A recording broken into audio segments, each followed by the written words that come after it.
For the last few years, I've had this sense that everything I learned as a kid about how America's government works is completely wrong. But I had no idea how bad things actually were until I saw this one graph. Researchers at Princeton University looked at more than 20 years worth of data to answer a pretty simple question. Does the government represent the people? Now, this is what they found.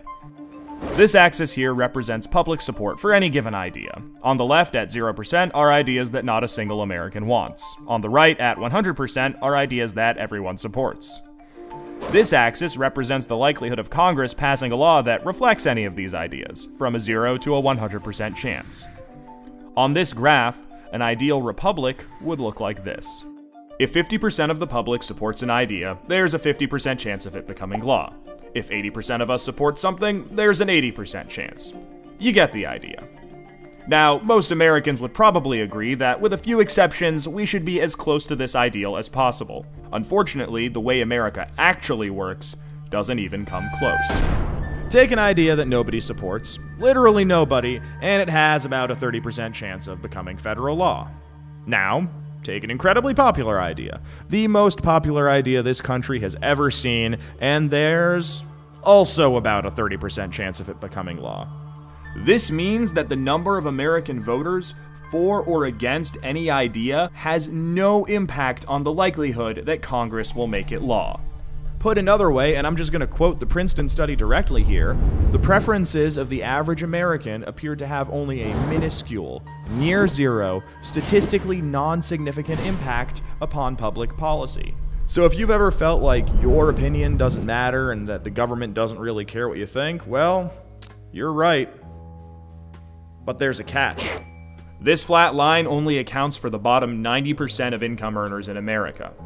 Economic elites, business interests, people who can afford lobbyists, they get their own line. Look at how much closer their line is to the ideal. When they want something, the government is much more likely to do it. And when they don't, they have the power to completely block it from happening, no matter how much the rest of the country supports it. They get what they want, and guess who ends up paying for it? We pay for it with the most expensive healthcare in the world. We pay for it with a tax code that's a complete mess. We pay for it with internet that's slower and more expensive, with wasteful spending, a floundering education system, a catastrophic drug war, and 1 in 5 American children born into poverty. Almost every major issue we face as a nation can be traced back to this graph. How does this happen? Well, just follow the money. Right now, it's perfectly legal to buy political influence in America. Here's how it works.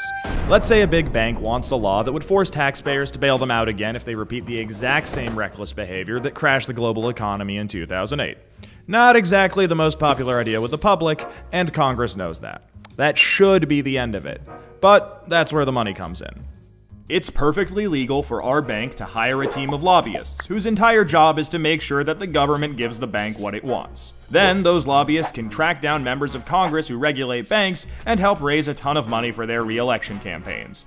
It's perfectly legal for those lobbyists to offer those same politicians million-dollar jobs at their lobbying firm. Then, those lobbyists can literally write the language of this new bailout law themselves and hand it off to the politician they just buttered up with campaign money and lucrative job offers.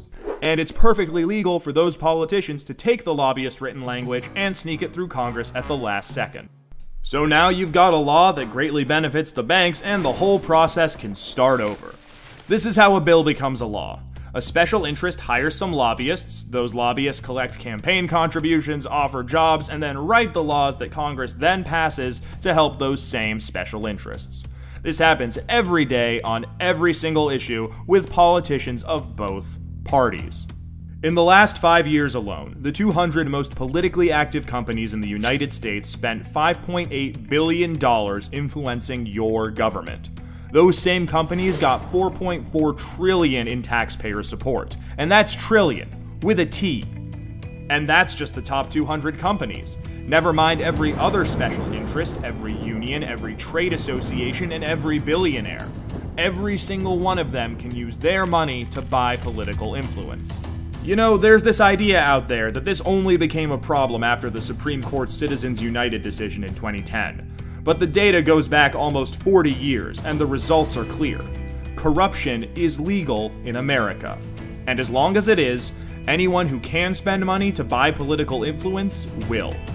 The solution here isn't rocket science. Make corruption illegal.